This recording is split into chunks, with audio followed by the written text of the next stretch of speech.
or welcome to Stories of Hope Studios. My name is Godfrey, and we are fortunate enough today to have Zinda Victor in our studios. Zinda Victor is a person who has achieved a lot, who has gone through a lot in his life. He's the man who lives with disability. He's a family man. He's an educated person. And we are lucky to have you. Welcome, Victor, in our studios. Thank you so much, Brother Godfrey. I also thank God that has given us this time to be here, to speak to the audience that is following us and those to follow us in future. My name is Zinda Victor, and I'm a father. I'm married to one wife, and I don't intend to get married to any other wife. So we have 5 children, 4 biological children and 1 adopted daughter. I have a bachelor's degree in business administration, and I hold a postgraduate diploma in theology and leadership, and I'm a gospel minister. I worship at Grace Evante Kabuga. Okay. That's where I serve in different capacities in church, and I also work in a local NGO known as Faith Victor Association as an administrator, and I live at Kabuga. So I think shortly that's all about me. Okay, thank you so much. So Victor, tell us about, we'd love to know about your childhood, so that you also tell us how you were hit with the disability at your tender age. Tell us about that experience. Thank you so much. It's a long story, but I'll try to make it short. I was born as the firstborn in my family, and I was born in Uganda, deep in the village, where my parents were refugees. They fled Rwanda late early 60s, and when they met there, they got married, and they happened to have me as their firstborn. But before I celebrated my first year of birth. Which year was that? That was 68. 68, end of 68, because I was born in 68. So towards the end of it, I was told that I was infected by measles. And before I got rid of measles, it weakened me so much, according to the news I had from my parents, especially my mom and other parents around. I was infected with polio. Wow. So both of the diseases are deadly diseases. And they tried their best to take me to treatment. In herbalists, in medical hospitals. They tried their best, and I ended up crawling down.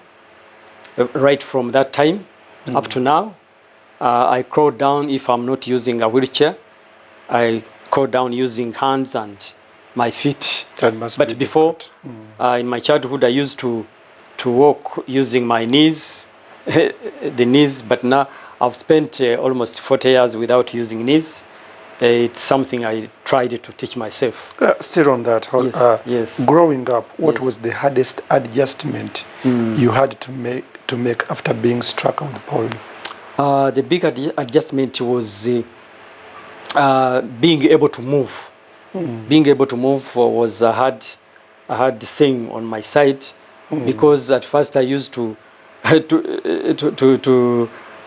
how can I say it? I used to pull myself down, so without using the knees. But after few years, I started using knees, and the knees got hardened, so they got used to hit on ground. So I kept on moving with those using knees and hands. But time when I went to school. But you had some slippers and I didn't have slippers. I didn't have slippers. Neither did I have shoes in my my feet or knees. So it was a very hard thing because I used to darten myself, and whenever I reached people, I could feel shy. I could feel shy to shake hands with them, but I had to shake hands with them. I had no option, but it was irritating. So I kept living that life till I got a way of getting slippers in hands, but I didn't have shoes in feet or neither on knees. But at least I was able to have slippers, and my hands were a bit clean because of using slippers. So that was the hardest time I faced. When did you realize as a child that your situation, you are different from other children, your siblings? What was the tell us about that moment. Did you feel like you are different, and did you ask yourself why am I like this? I think if I can recall, at the age of 6 or 7 years, that's when I could see my brothers, my young brothers, sisters, cousins, and friends around the village where we were in village, playing football, running, wrestling, doing all kinds of games. So I could feel like, had I not been disabled, I would be a good player, football player. Had I not been disabled, I would be doing this and this game. So that one was something that was irritating me when I was a child. And another thing I used to cry over, was in a village we had fruits like jackfruits, trees.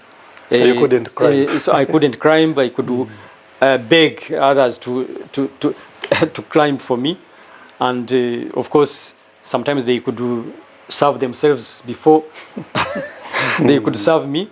So such things could remind me that I was not like others, and I could sometimes go behind alone and cry and ask myself and think deeply about what happened, what happened to me, and why was it on me. Okay. Now let's. I want you to talk about the journey you started going to school. When did you go to school? How was it? And what happened there when you reached? Tell us about your first day at school, and then you tell us about maybe your primary level and how the hardships you faced during that time. So when after treating me, and they operated me in both legs, and they thought I could be able to stand using crutches, but they ended up realizing that the legs had contracted again. So you were hit 2 times? No, I was not hit 2 times, but they advised them to take me for operation when I was around 6 years or 5 years, and it was nearing school age. So when they operated me and it did not go well, I did not end up walking with crutches. So they advised my father, the doctors, to take me back for second operation. So my dad feared, and he said, if I bring him back, he might even die. So he said, let him walk the way he walks, crawling down. When he gets strength, I will take him to school. But the challenge was, we were in village, as I said, and there was no school nearby. So my dad kept on asking himself how he could take me to school. But so many other people could come at home, advise my father that there is no need of taking me to school, that they should teach me how to weave bags made of palm leaves, made of banana fibers, all those handicrafts. That's what they were advising my father to teach me, to ask people who know and teach me, train me. that I would, so that I could survive on that in the future. There is even one lady who advised my father that, and my mom, in fact, he was advising my mom that if I get some strength, they could be taking me on the Lord's side, and I beg that there are kids who survive on begging, and they even bless their parents on begging. So that was something that was irritating. So the father didn't buy the idea. And I remember my grandfather also, when my daddy was talking about taking me to school, my grandfather loved me so much. He said, "Don't bother, my child is disabled. There is no use of education for him."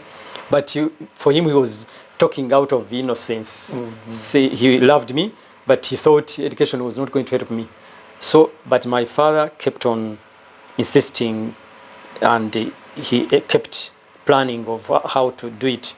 So fortunately, there is a Church of God school that was introduced nearby our home, but still it was like 1.5 kilometers, if not 2 kilometers. It was a school called Rwanda. I remember the name. So I had to go crawling down without slippers and without shoes. So I went on the first day. Children were scared. So many children were scared, and I was feeling shy, but I loved schooling. So the next day I say, should I go back? They will laugh at me. But I went, and I started in third term when I was almost 10 years. That is when you started your... my primary one. I was almost 10 years. And third term, I passed. I became third in class. So I passed and went to P2, just studying 1 term. So I started getting friends from around the children I was studying with, because they realized I was a bright boy, and I knew what I wanted because I was a bit grown up than them. Others were 7, 8, 6, and I was almost 10. I was 10, in fact. So I studied. The teachers loved me because they realized I was a good boy. But I faced a lot of challenges, because during rain season I could go with mud all over the legs. So your father didn't have like a bicycle? My father had a bicycle, but he used it for doing milk supply business. So he used that bicycle to do that. But after primary 2, because that school had only 2 classes, P1 and primary 2, and my dad, when I passed P2, there was no option of taking me to a faraway school. So my dad said, repeat, for the sake of giving me time to find an option of how we go back to P3. So I had to repeat, yet I had good marks, and others went because... So you took it to another school? I repeated in the same school. Oh. So I repeated this P2. And after P2, he bought a second bicycle. A tricycle? A tricycle, no, a bicycle. Yeah, okay. So he asked my cousin brother, who was older than me. He was studying in the same school, and he asked me to be riding me. So he tried to ride me. They could lift me, put on a bicycle, ride me to school. He comes back, but unfortunately, at the end of first term, I think, I remember first term, one of my legs went into spokes. And they crushed it. So it is my feet that almost stopped the rolling, the rolling of bicycle, and a lot of pieces got out, and it was a big wound on my left hand leg, my left hand foot. So I had to sit home for almost 4 months. But when I was going to when we reached home, my dad almost cried, and my mom, they were so stressed of what happened to me again, on top of the disability that was not yet healed. So he took, as my father was riding me to the clinic, to the nearby clinic, I told my father that I'm lucky. I've got the wound after doing exams. So my dad realized I was committed. I was a committed student. So after healing, my dad asked people to, if there is any way he can get a tricycle, which is in one way a wheelchair. So someone gave him a link of someone who had it, and went to Kampala, bought it. It was expensive. I remember he told me that he sold about 2 cows to buy the tricycle.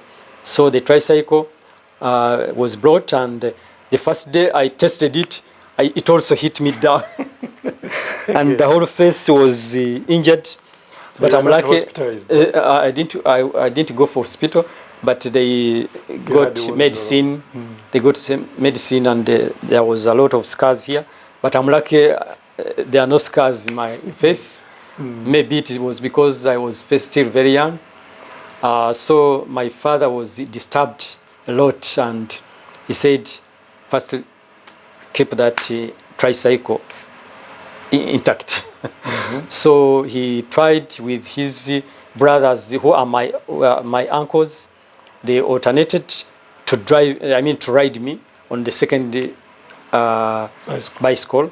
Or sometimes they could put me on a bicycle, on the same bicycle that was used to sell milk, and there was these metallic jugs behind me, and I could sit behind the jugs, and my dad or my uncle, so they could take me to school, and I studied but after one month, they tried to train me to ride the tricycle, and I used the tricycle up to primary school, and I finished primary school.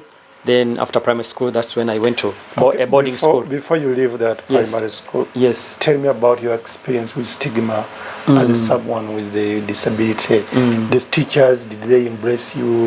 The students? So give us a brief about the experience I had. I had a little bit of stigma at school, but on the way, that's where I used to be yelled at. On the way, as I walked to school and back to home, that's when I could see children or even other people yelling at me or commenting negatively that that person is a curse, that person maybe at their home they have witchcrafts or some bad spirits. That's why he's disabled. When I was at school, and my first time at school, I could be many could be scared, and even teachers could be scared somehow. But as time went on, they get used. They got used. There's something God gave me, and I appreciate. I thank God for that. God gave me favor. When I reach somewhere, people, if they might be scared for a little bit, and after some time they become friends. Okay. Yeah. So I could not get hardships to get friends. So you finished your primary level in Uganda. I understand it is up to primary 7. Yeah, it was after primary 7. I think it is also a challenge to get to your school where you have to go for secondary education. There was no school, I think, around in your neighborhood. Yes. So how did that go?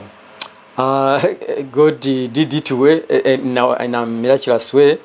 As I was going for the first day, I was going to sit for my primary living exam, national exam. It rained, and I waited for the rain to stop, and it was not stopping. And I realized time was getting off, so I had to ask my young brother, to push me. So he pushed me, and I went to school. So the district education inspector passed by me, and he didn't know I was one of the students going to sit for PLE. And when he reached at school, he found almost no one. at school. But immediately he had a car, but immediately after reaching at school, I also reached at school. So as he was speaking to the students and the teachers around on assembly, or giving us orientation before the exams, he said, I want to comment on this child. That this child, I passed by him, he was moving in rain, and he's not able to walk with his legs, but he's the one. On time. He's here on time. Others have come late. So because of that, because of his commitment, he has touched my heart. I'm giving him a school, and he will be studying for free of charge. So he gave me a government school, it was known as St. Maria Goretti Katende, SS. It is near Kampala.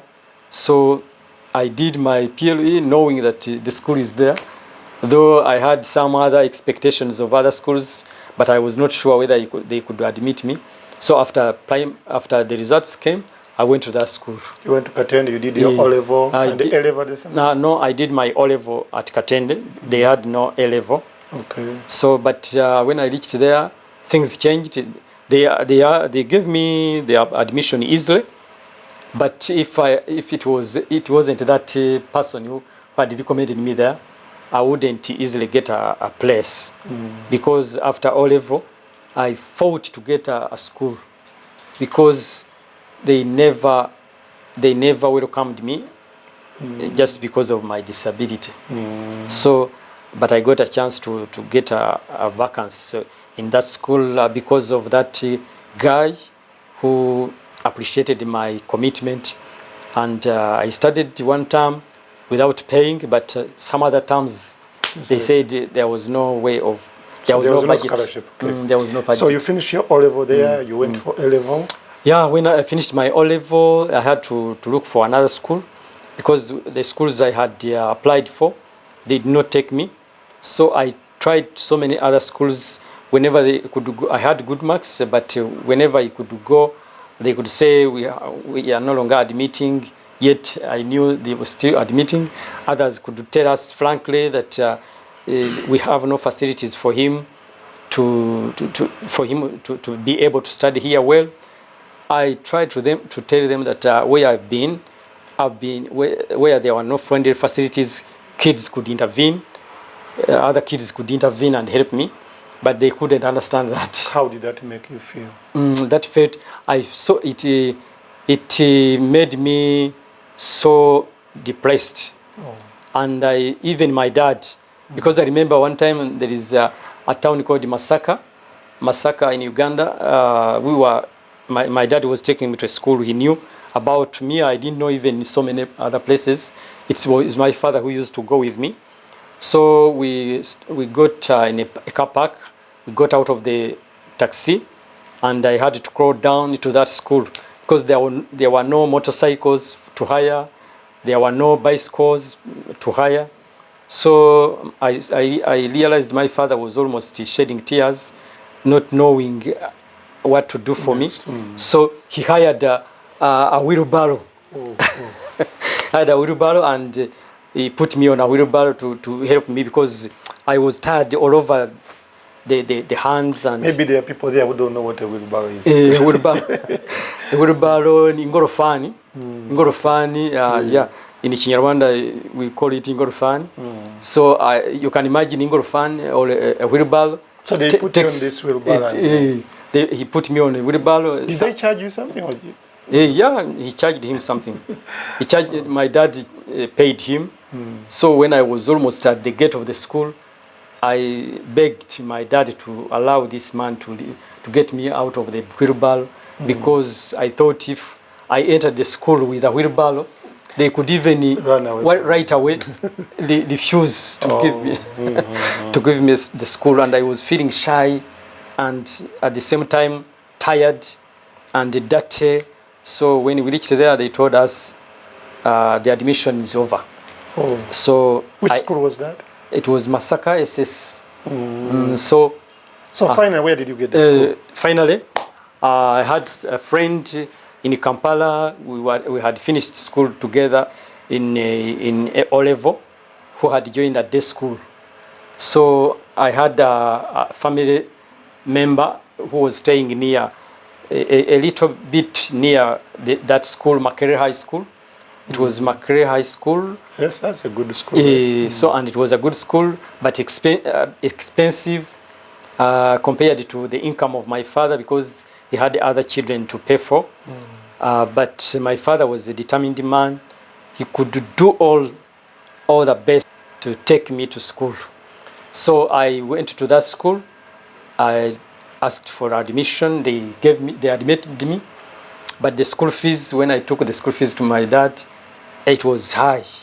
But my father said, let me give you part of it, and we shall keep trying to mobilize more funds. So you did your A-level there? So when I went there, after realizing that my father will find it very hard for him to pay for me in that school, I heard of an NGO that was supporting students with disabilities. So I contacted them. I told them that I have parents, but they are not. They have no high income, and I'm disabled, and I'm in a school that is expensive, which he managed to admit me. So they told me that since you have told us the truth, others come and tell us they are orphans, and we end up realizing they are not orphans. So they gave you a scholarship? So we are giving you 60%. It was almost 70, I think, percent. So my dad kept on paying 30%. Yeah. So it is. You finished your A-level there? So I finished my A-level there, and I joined college. I didn't get enough scores to join Makerere University, but I scored points that could take me to college. So that college was also a government college, but they didn't admit students who are day scholars. They weren't day scholars, yet I wanted to be there as a boarder. So I realized it couldn't be possible. So I went to a private college. So where did you go? Known as it is Nkumba University now, but by then it was the Advanced College of Commerce and Business Studies. So that's where I did my advanced diploma in accounting. Yeah. So continue telling us, because I understand you have like a postgraduate diploma in theology. Tell us a little briefly about that. So as I said, I hold a diploma in theology and leadership, postgraduate diploma in theology and leadership, which I was awarded by Africa College of Theology. So when I came to Rwanda, I worked in the government, and time came, I became a born again Christian. So being a born Christian, I came to realize that I had some calling and a passion. So in order to equip myself to be a good minister, I had to go for theology and leadership. Okay. So that's how I went to Africa College of Theology, and I studied for 1 year. I was awarded it, and good enough also, I was given an award of one of the best students who showed resilience. So you must be a very hard working man. Now, tell us, yes. I understand you have a very long story. We can't tell your life journey in this interview. Yes. So I understand you've written a book. Tell us about the book.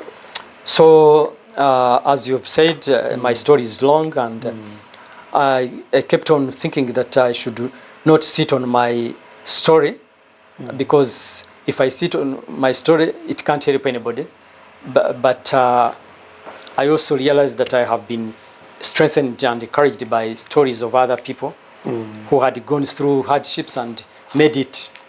But I started in 2014. I started writing a book, because a book can reach where I can not even reach, and a book can even stay even after me. It can stay there. So I said, since I was blessed to study, let me put down something on paper, and I wrote a book which is out. Out. It is out. It is entitled "The Tested Life tested life of unceasing hope. Oh, wow. So in Kinyarwanda ubuzima bwageragejwe ntibutakaze ibyiringiro. So it is a life that has gone through challenges, trials of disability and other related challenges, but I kept on hoping for the best. I kept on trusting God for the best, and I kept on working hard to make sure that disability is not inability, to ensure that disability is not inability. And I feel that this book will help so many other people, the young and the elderly, the parents, the children, the youth, and all walks of who are going all walks of life to read and be encouraged. I also realized the reason why I've put in more efforts to get it out. I've realized that the rate of depression is becoming so high among people. Among people, both in Rwanda. We used to hear that cases of depression are in developed countries, but even here in Africa, particularly even in Rwanda here, we have realized that the issues of depression are increasing, and I feel this is going to be one of my role to put a stone on a building. Okay. Yeah. I did read Victor's book. It is very, very, very interesting. And throughout, as I was reading through, I was like, because I'm a very emotional person, I ended up crying. But I want you to tell us, in your book, there is a part where you talk about marriage. Yes. When getting married, even for people with no disability, even going through courtship is kind of hard. But tell us about your story. How did you meet your wife? Tell us a little bit about your wife. That journey till you got married. Yeah, my marriage story is also a big story, and it is on 30 pages, I think, in my book. Almost 30 pages. When I was still young, there is one time I heard my mother conversing with someone else. I was very young, and they were saying that how can a person imagine that a person like this one can marry? So that kept in my head that a person like me cannot marry. So you had it that you never get married. But as I was growing up, I used to see people with disability having kids and wives, but I had never seen a wedding of a disabled person. So it also got in my mind that people who are disabled can marry only when they just pull a girl, and a girl who is also hopeless, a girl who has no direction, hope for the future, hope for the future, and pull the girl, just get married like that, unofficially. But when I got out of education and joined working class, I started realizing that even people, my colleagues, could say, you can marry. So I also started thinking about it. But when I tried so many girls, and they rejected my proposals. You didn't give up. Whenever a girl rejected my proposal, I could feel so bad, and I thought he rejected me because of disability. And I could say I will never propose again. But time came, I proposed like that. But when I got saved, I was almost giving up with marriage. But when I got saved, I realized there is a biblical scripture in Genesis chapter 1, verse 26 or 27 and 27, that God said, let us make man in our own image. So I said, I'm created in God's image. Being disabled, it does not take me out of God's image. Wow. So I have the right to get married, and I have the right to honor everything. I have the right on education. I have the right to give birth. So I said I'm going to pray for my marriage. So after praying, I tried, and I was rejected 3 times. It became almost 12 times. Wow, 12 So, times. but after the 3 times, I was almost also getting down again. But I came to meet a pastor who is disabled, like me, almost worse than me by then. So we met and we conversed, and he counseled me. He shared his testimonies with me, and he had recently married by then.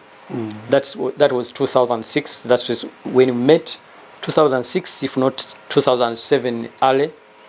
So when he shared his testimonies, and I got my faith was raised. You got encouraged. So I proposed to the present wife I have. When I proposed to her, she took time to accept, because she had other proposals. She was praying against me, chasing me away to stop my insistence. But time came and God talked to her. She accepted, and we got married in a marvelous way. I remember your wedding took place in was it stadium? It took place at Pet Stadium, near Mahoro Stadium. So there are so many people who attended, and people contributed for us, supported us, and we had a wonderful wedding. And up to now, we are over 16 years of marriage, and my wife still loves me the way she loved me before. Nothing has changed. She respects me, and so many people were worried that we may not even get children, bear children. But tell me about the children now. So God disproved people's mistrust and doubt, and God gave us. We had an issue with my wife. My wife wanted a firstborn to be a boy, and I wanted a firstborn to be a girl. So we said, let's pray to God, and God will answer. I was boasting on her that God is going to answer me, but God answered us all together, and He gave us twins, being the firstborns. Twins. Twins were a boy and a girl. So that was also another wonderful moment. Okay. Yes. Then after twins, and then after twins, we have also 2 other biological children, a boy and a girl. So together 2 boys and 2 girls who are biological children, and we have another daughter who is an adopted one. Okay. So our family is good. They are studying. I love them. They love me. They respect me, and I try to give them the love I was given by my parents. Yeah. Tell me a little bit about the process of writing this book. Yes. And when are we? I understand the book is out. Yes. So tell us a little bit about. So thank you so much for. I was going to forget about that. So the book is out, and I happened to get an opportunity. It was supported by BPR Bank. It supported the printing costs and the launching costs. Okay. So the launching is scheduled to take place on 6th October 2024. I welcome so many people to come and attend. When is it taking place? It's going to take place at the Obomwe Grand Hotel. Okay. It will be on Sunday at 4 p.m. to 7 p.m. One last question. Yes, I want you to tell me about the relationship with you and your parents going through all this time. What do you have to say about your parents and standing with you all the way through up to today? My parents really have touched my heart, and they have really shaped me. And I feel so much unhappy to be going to launch a book without my father.